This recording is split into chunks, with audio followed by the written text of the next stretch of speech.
اچھا، آپ سے ایک بڑی دلچسپ بات میں آپ سے شیئر کروں۔ کل میں ایک جگہ پہ ایک تعزیت کرنے گیا۔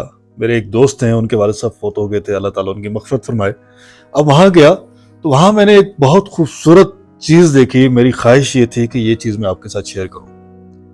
اب ہوا یہ کہ وہاں پہ جب ہم پہنچے اور ان کے گھر کا پتہ کیا کہ وہ کہاں ہوں گے، تو انہوں نے کہا جی کہ جن کے والد صاحب فوت ہوئے ہیں وہ اس وقت آپ کو مسجد میں ملیں گے۔ اب ہم چلے گئے مسجد گئے تو وہ وہاں پہ ان کا جتنے بھی اہل و عیال تھے، جو خاندان کے قریبی لوگ تھے، وہ سارے وہاں بیٹھے ہوئے تھے۔ ہم بھی وہاں پہ چلے گئے تو خاموشی سے جب وہاں پہنچے تو دیکھا تو وہ سارے لوگ کچھ نہ کچھ قرآن پاک کی تلاوت کر رہے تھے، اور سامنے قرآن پاک ایک جگہ پہ رکھے ہوئے تھے، کچھ سپارے رکھے ہوئے تھے۔ تو انہوں نے ہمیں بھی اشارہ کیا کہ آپ اس میں سے پڑھ لیں۔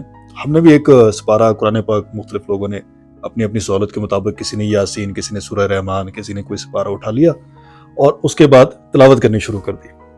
اب جب تلاوت کی، کسی نے ایک رکوع پڑھا، کسی نے 2 رکوع پڑھے، کسی نے سورہ یاسین کی تلاوت کی، کسی نے سورہ رحمان کی تلاوت کی، کسی نے سورہ مزمل کی تلاوت کی۔ سب نے اپنی اپنی تلاوت کی اور تلاوت کرنے کے بعد دعا کی۔ اب جب دعا کی تو اس کے بعد ہم ان کے جو ہمارے دوست تھے جن کے پاس تعزیت کے لیے گئے تھے، ان سے سلام دعا کی، ان سے افسوس کیا، اظہار تاسف کیا۔ انہوں نے کہا جی کہ آپ کی بہت مہربانی، آپ تشریف لائے، اور اگر آپ پانی پینا چاہیں تو یہاں سامنے موجود ہے، اور باقی ہمارے ہاں میں آپ کی کوئی خدمت کر نہیں سکتا۔ اس کی وجہ یہ ہے کہ ہمارے ہاں ایسی کوئی رسم نہیں ہے، ہم جو فوتگی ہے وہ ہمارے ہاں ایسے ہی ہوتی ہے۔ اب مجھے بڑا تعجب ہوا کہ انہوں نے یہ جو بات کی کہ ہمارے ہاں کوئی اس طرح کی رسم نہیں ہے، اس سے کیا مراد ہے؟ میں نے ان سے پوچھا، میں نے کہا جی یہ جو آپ نے بات کی اس کی ذرا وضاحت فرما دیں۔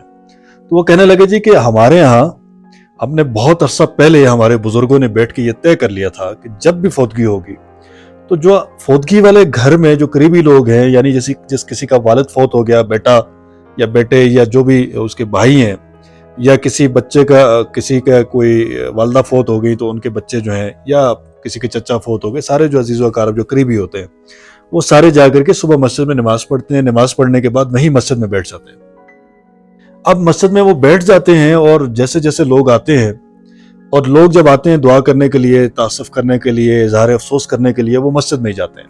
اب مسجد میں جا کر کے وہاں سپارے رکھے ہوتے ہیں، درود شریف رکھے ہوتے ہیں، لوگ پڑھتے ہیں، تلاوت کرتے ہیں، تلاوت کرنے کے بعد دعا کرتے ہیں، اور دعا کرنے کے بعد اجازت لے کے چلے جاتے ہیں۔ تو ہم نے یہ جتنی بھی رسومات تھیں مہمانوں کے لیے تکلف کرنے والی، فوتگی کے موقع پہ خاص طور پہ ان کو کھانے کھلانے والی، ان کے لیے چائے بنانے والی، ان کے لیے مشروبات والی، ان کے لیے بسکٹ، کیک اور پکوڑوں اور سموسوں اور جو ہمارے یہاں کباب اور پتہ نہیں کیا کیا کن کن چیزوں کا اہتمام کیا جاتا تھا، وہ ساری کی ساری چیزیں ترک کر دیں، وہ ساری کی ساری چیزیں ختم کر دیں۔ اب یہ ہے کہ فوتگی امیر کی ہو یا غریب کی ہو، وہ ایک جیسی ہے۔ مسجد میں لوگ آتے ہیں اور مسجد میں بیٹھ کر کے دعا کرتے ہیں، دعا کر کے اٹھ کے اپنے اپنے گھروں کو چلے جاتے ہیں۔ اور یہ 3 دن تک ہمارے یہ معمولات رہتے ہیں کہ 3 دن تک جس گھر میں فوتگی ہوئی، ان کے جتنے بھی جو اقرباء ہیں، جو عزیز و اقارب ہیں، قریبی لوگ ہیں، وہ مسجد میں بیٹھتے ہیں، دعا کرتے ہیں۔ تیسرے دن کے بعد ہم کوئی ایسا سلسلہ نہیں کرتے، اور اس کے بعد جس شخص نے دعا کرنی ہو ہم اس سے کہتے ہیں کہ آپ اپنے گھر میں ہی دعا کر لیجیے۔ اب یہ دیکھیے کہ زندگی کتنی آسان کر دی ہے انہوں نے، ورنہ ہمارے ہاں یقین کیجئے اس وقت فوتگی جو ہے وہ شادی سے زیادہ مشکل ہو گئی ہے۔ انواع و اقسام کے کھانے پک رہے ہیں، مینیوز بن رہے ہیں، ٹھیک ہے، کھانے کی ترتیب طے ہو رہی ہے، اور یقین کیجئے کہ اہل خانہ کو، جس گھر میں میت ہو، جو مرثاء ہیں، ان کو میت سے زیادہ، اس دکھ سے زیادہ اس بات کی پریشانی ہوتی ہے کہ آنے والے مہمانوں کو ہم انٹرٹین کیسے کریں گے، ان کی خدمت کیسے کریں گے، ان کا خیال کیسے رکھیں گے۔